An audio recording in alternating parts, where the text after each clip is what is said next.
Hope Church. So before we do anything, we have to deal with this title for this weekend's sermon, because I've already had a few questioning glances and one threatening look about bacon. And so as we're working through the Gospel of Mark, we come this weekend to chapter 5, verses 1 through 20, and it's the story of the demon-possessed man who, when he meets Jesus, the demons then go into a herd of pigs, and the pigs run down to the water and die. Hence, bacon, Satan's bacon. And so just the disclaimer that needs to be said for my safety is that I do not think that bacon is satanic or demonic. I personally believe that bacon is a delicious cut of meat given to us by God for our enjoyment and is meat candy. So, this week, I just ruined the story for tonight, right? You guys know the end. And I think that's good, though, right? Because it's not just another story. And I think oftentimes we approach the Gospels in particular, and we approach Bible stories as stories, and we read them, and many of you already knew that, right? I didn't ruin the story for you because I already knew the story. Right, you already knew what was going to happen. You, the moment I started talking, you probably saw the title, and you're like, "Oh, I know where we're going." Right? You know this, and so the problem is that these aren't just stories, right? And we shouldn't just approach the Bible as a bunch of stories that we know, right? Because when we do, we just learn these stories. We learn more, all these stories about Jesus and who Jesus was and all his followers and all of Israel and all that stuff, and we miss out on the heart of it.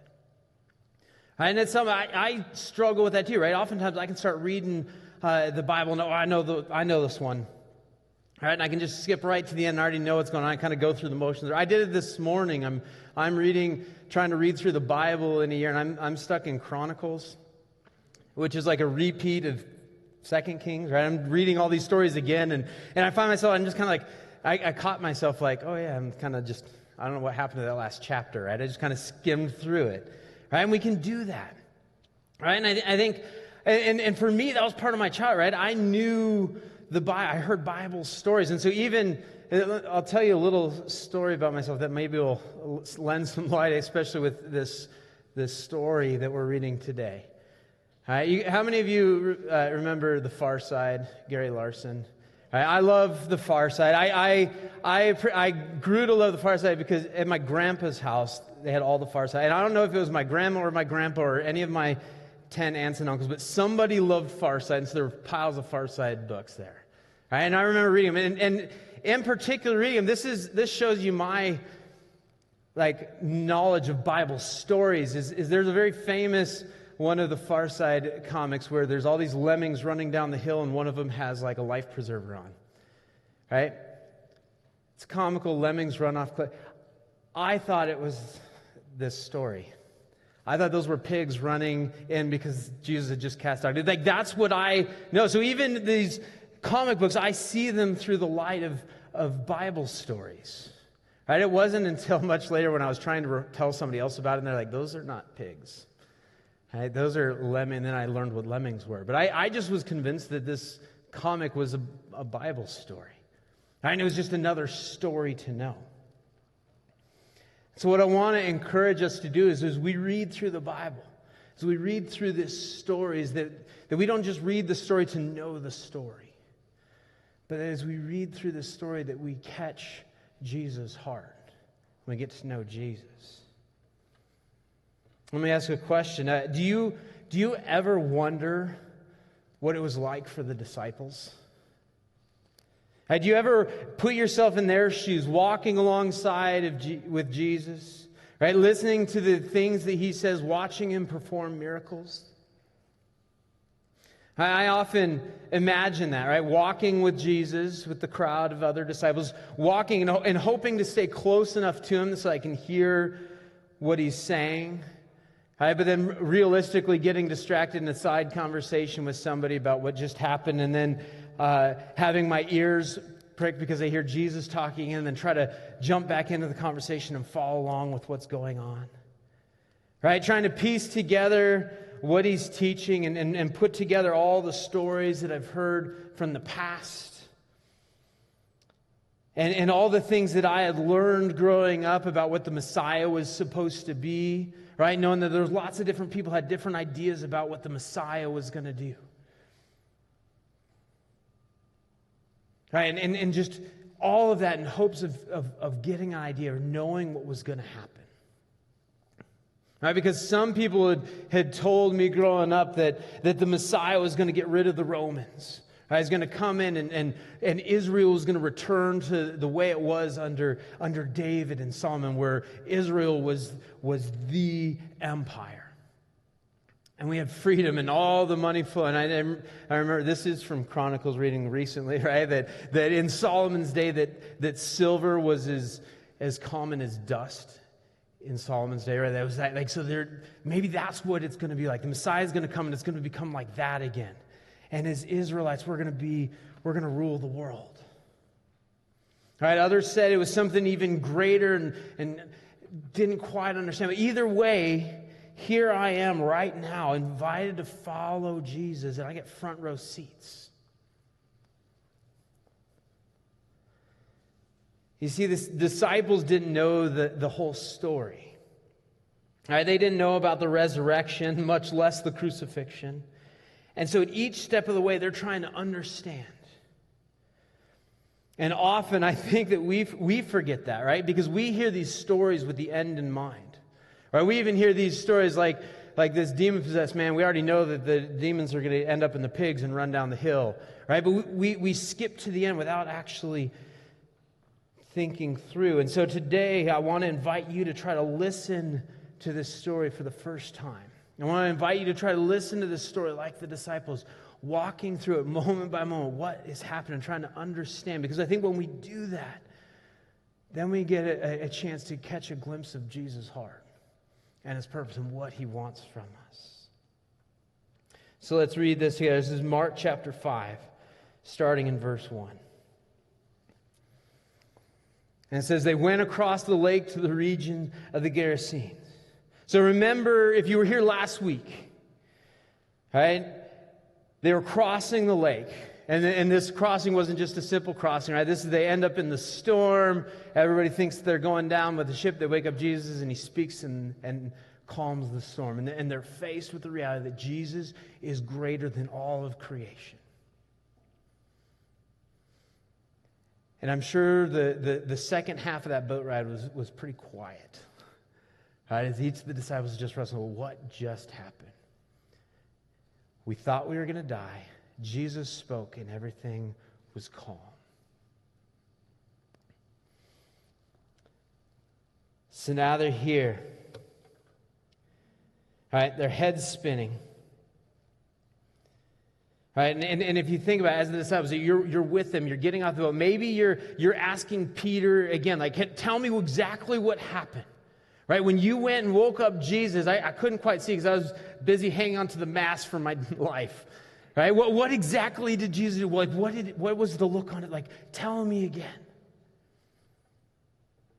Right? Or maybe you're having some little side conversation with Philip.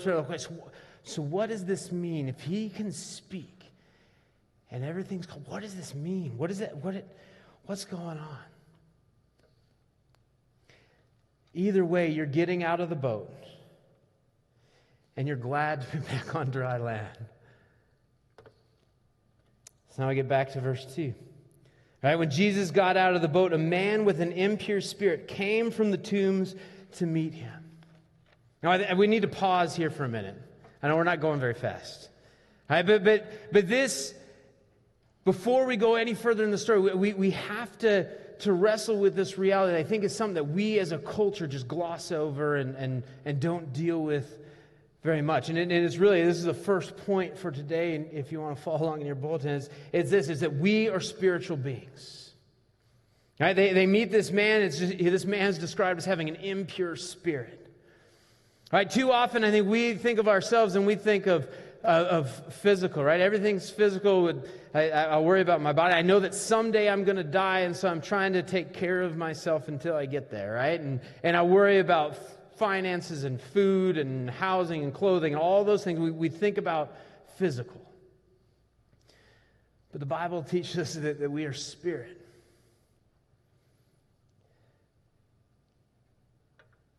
And that our spirit doesn't die. God sums up when Jesus is summing up all of the Old Testament and the law and the prophets, he says, He's love the Lord your God with all your heart, with all your soul, with all your mind, and with all your strength. Oftentimes we just think about our mind and our strength, right? I try to understand Him, and it's my spirit. But this idea of our heart and our soul, that spiritual part of us, what does that really mean? And we don't understand, so we ignore it and we worry about the stuff that we get.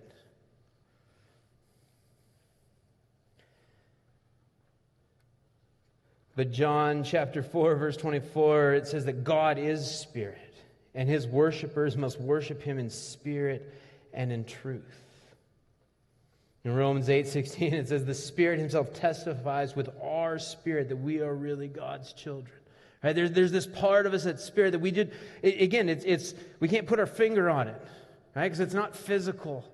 Right? We can't explain it. We don't get it, and yet we have to understand that at the core of this, at the core of all of the Bible, is that we are spiritual beings, that we were made to be in relationship with God, and the physical part of us is the part that we feel like we know the best, but it's the temporary part.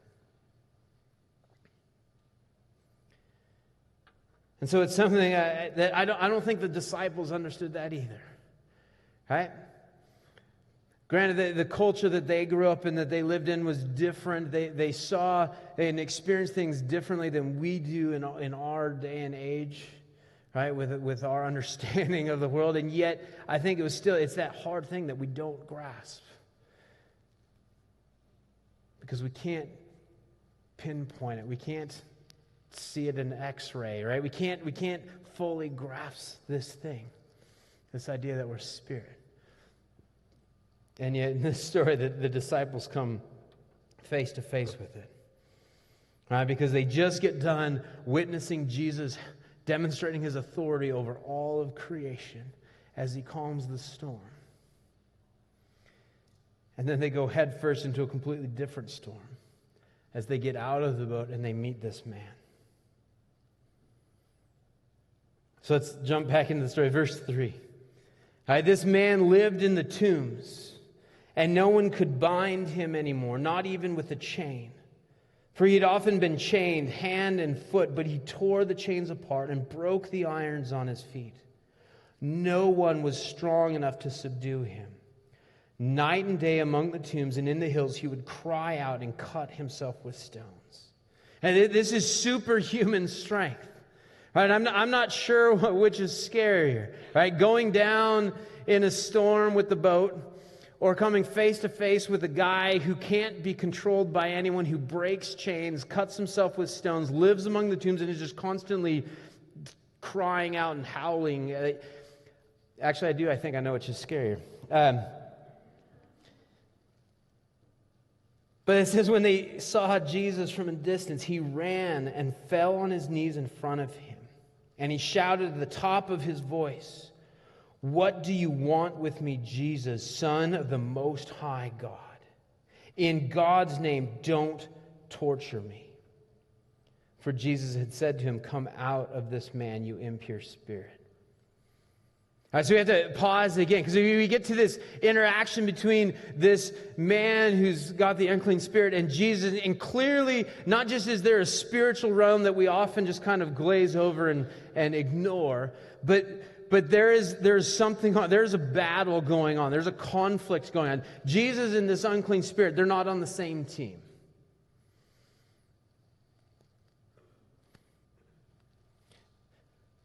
These demons that were in this man and Jesus were in a conflict. And as the disciples are watching along, they're I don't know exactly what they see as this guy comes running towards them, but then falls in front of Jesus and then starts shouting at Jesus. This is before any of the disciples had said and fully understood who Jesus was. They believed he was the Messiah. They're starting to fall. But here's this demon-possessed man come and falls before him and says, "What do you want with me? What do you want with me, Jesus, Son of the Most High God?" He knows who Jesus is. And he said, in God's name, don't torture me.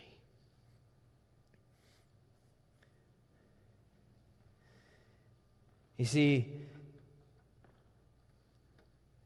demons are real. Right? They are created beings. As we read through the Bible, we see that the demons are created beings just like angels. Right? But they joined with Satan in his rebellion from God. And they're still around. They're still at large. They are real. Which is why when we read 2 Corinthians 10, verses 3 through 5, it says, for though we live in the world, we do not wage war as the world does. The weapons we fight with are not the weapons of the world. On the contrary, they have divine power to demolish strongholds.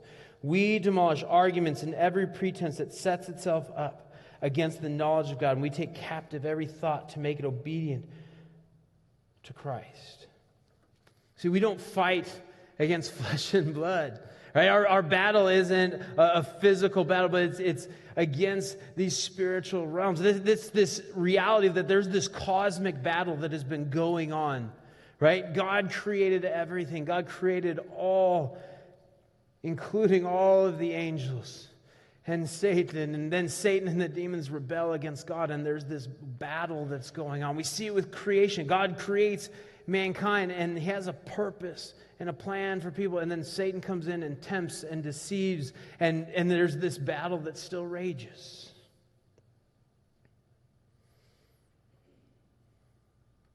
And so we have to remember that we live in this world that is a spiritual world, and there are spiritual forces at work in this world. And oftentimes, again, we just want to write them off and just ignore them. All right, but the reality is that things like Ouija boards and mediums and mystics and fortune telling, their spirits are real, but they're not all good. 1 John 4:1, we're told, dear friends, do not believe every spirit, but test the spirit to see whether they are from God, because many false prophets have gone out into the world. And John 8:44, John writes that Satan is the father of lies, right? And so Satan and all of his demonic forces, they often masquerade as good and fun, right? And we live in a culture that highlights those things, right? That these things are fun. They're not harmful. They're interesting and cool, right? But the reality is that we have to be aware. We have to be on guard. We have to test the spirits and know whether a spirit is from God. And we know it by his word, and whether it lines up with his word. And so what do we do? 1 Peter 5:8 says, be alert and of sober mind. Your enemy, the devil, prowls around like a roaring lion looking for someone to devour. We have to be on our guard. We have to be alert. Right? Because like this man who Jesus interacts with, who is under demonic force, right? The demons are still real. They still are at work. And we have to be aware. We have to pay attention, because there is a battle going on. And I just want to encourage you, if you like, in this sermon guide, there's some great tools to look at the armor of God. And what are we called to as followers of Jesus? How do we defend ourselves? How do we arm? And it's by knowing God, knowing his word. So just encourage you, you can dig into that this week, whether it's in a life group or just on your own, but would encourage you to do that. And so again, as the disciples are following Jesus, they're reminded again that they live in a spiritual world, and there is a battle that's going on. When we come to verse 9, it says, then Jesus asked him, what is your name? And he says, my name is Legion. He replied, for we are many. And he begged Jesus again and again not to send them out of the area. Now, a quick reference, a legion, right? It was a Roman term, a military term for about 3,000 to 6,000 men. Right? But a legion could also just be a reference to, like, a generic reference to a horde. Right? And so either way, it means a lot. Right? And so lots and lots of demons possessed this man. This wasn't like this guy had a demon. Like he was possessed by a legion. Right? A lot of demons. They gave him incredible strength and drove him mad. Again, as it described him, right? That he couldn't be restrained by anyone. If they chained him up, he'd break the chains. If they put irons on, he broke them. He was insane. He was out of control, tormented by the demons, in the tombs, cutting his body and crying out.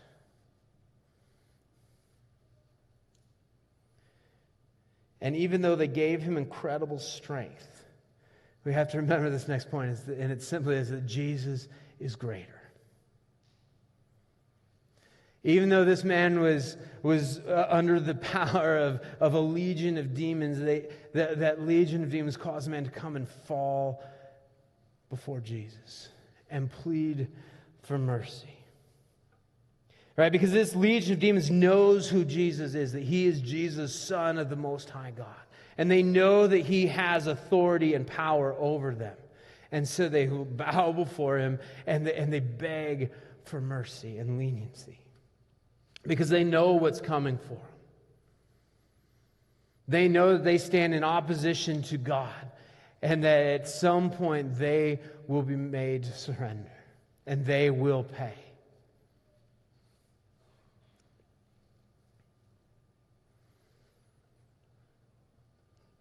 But Jesus is greater. Because he has all authority, not just over the physical creation, and so that he can calm any storm, but when these demons come before him, he has authority over them.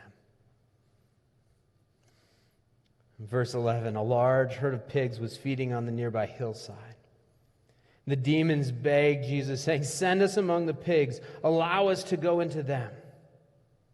He gave them permission. The impure spirits came out and went into the pigs. The herd, about 2,000 in number, rushed down the steep bank into the lake and were drowned. And the pigs were destroyed. Now, I know a lot of people, as I've been studying and reading, a lot of people will point to this as just an example of how Jesus is just thoughtless and cruel. Right? Why would Jesus just why would Jesus just kill these 2,000 pigs? Why would he destroy the income of those farmers? Why would he just, it seems, be so heartless just to allow this destruction to happen?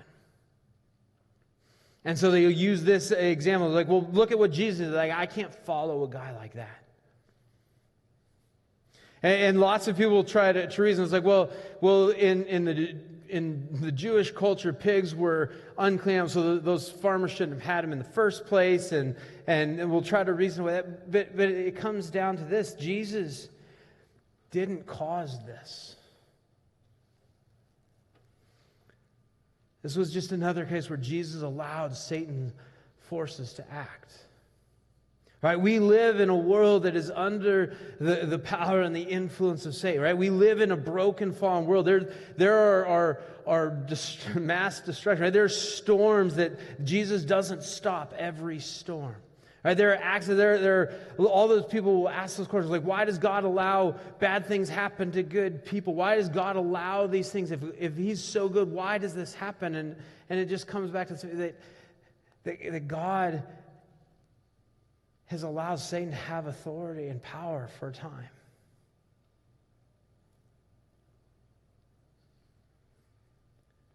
Because Jesus has an end game. Right? He knows the mission that he's on. And in the meantime, we live in a sinful, broken world. And so Jesus allowed it. Jesus didn't destroy those pigs. He didn't destroy those farmers' income, right? Just in the same way that a lot of the farmers in Iowa who had fields destroyed by flooding the spring, Jesus didn't do that. God didn't do that. He's allowing, right, our broken world to run its course. But more importantly is this thing. The soul of that man, just like each and every one of you, the soul of these people are worth more than all the pigs in the world. And that's the heart of Jesus, right? That to set this man free was worth the cost. You see, because this is the story of the entire Bible. right? Of good versus evil, right? God's redemptive work in his creation to restore all things to himself. God is at work. He has a plan. He has a purpose. And I often share this verse, but Ephesians 2, 1 through 9. And this passage, I think, we get a glimpse at the heart of Jesus in this, right?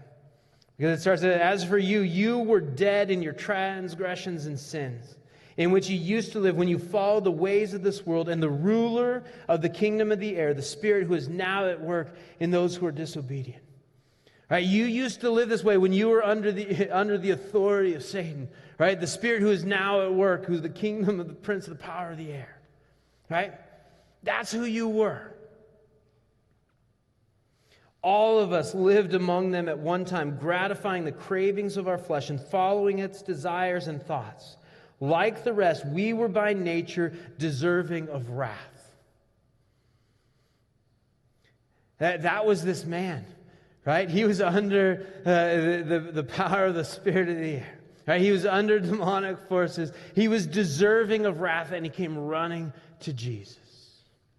Right? All of us at one point were living according to the flesh, fulfilling the desires of our flesh, doing whatever we want in our own way. And we come face to face with Jesus.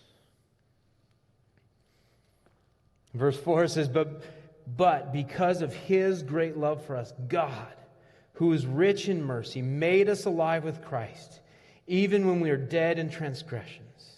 It is by grace you have been saved.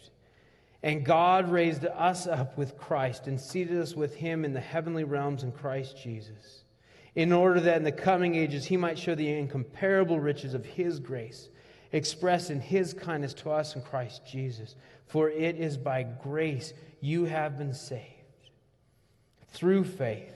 And this is not from yourselves, it is the gift of God, not by works, so that no one can boast.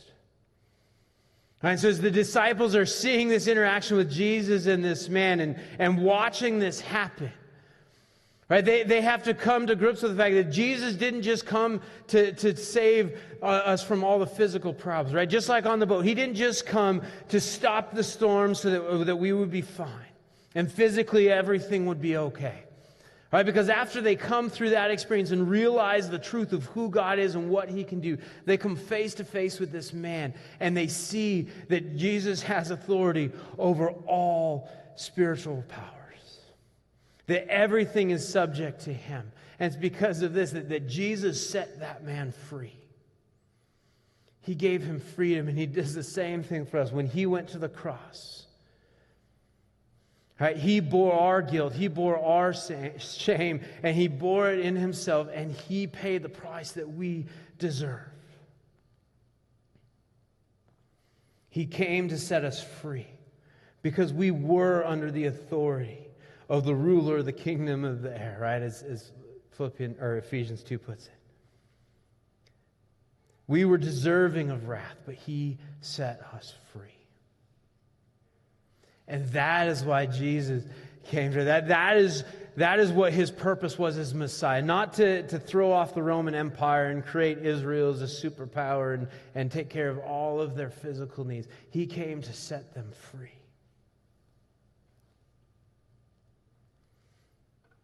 Verse 14. Mark, going back to Mark. All right, here we go. Those tending the pigs ran off and reported this in the town and countryside, and the people went out to see what had happened. And when they came to Jesus, they saw the man who had been possessed by the legion of demons sitting there, dressed and in his right mind. And they were afraid. Those who had seen it told the people what had happened to the demon-possessed man and told them about the pigs as well. So all these people, right, they come and they hear something crazy is going on, so they come running and they see this man who probably for a time, this area where he lived, nobody went there. Right, because nobody could control this guy. They tried chaining him up. Right, I'm sure that if he's there cutting his own flesh and hollering, that if you went walking through maybe for a picnic, you probably went running. Right, people just avoided that region. Now all of a sudden they're here and they come and he's sitting there in his right mind, fully clothed with Jesus. And as they're trying to gather, like, what just happened? Like, what happened? Then they start to hear the stories, like, from the people. It's like, well, he was there, and then all of a sudden, this herd of pigs goes charging down. You see all the bodies floating there in the lake. Like, this is, like, something's happening here. And all these people come face to face with Jesus and the reality of who Jesus is, that he has authority to do what no one else could.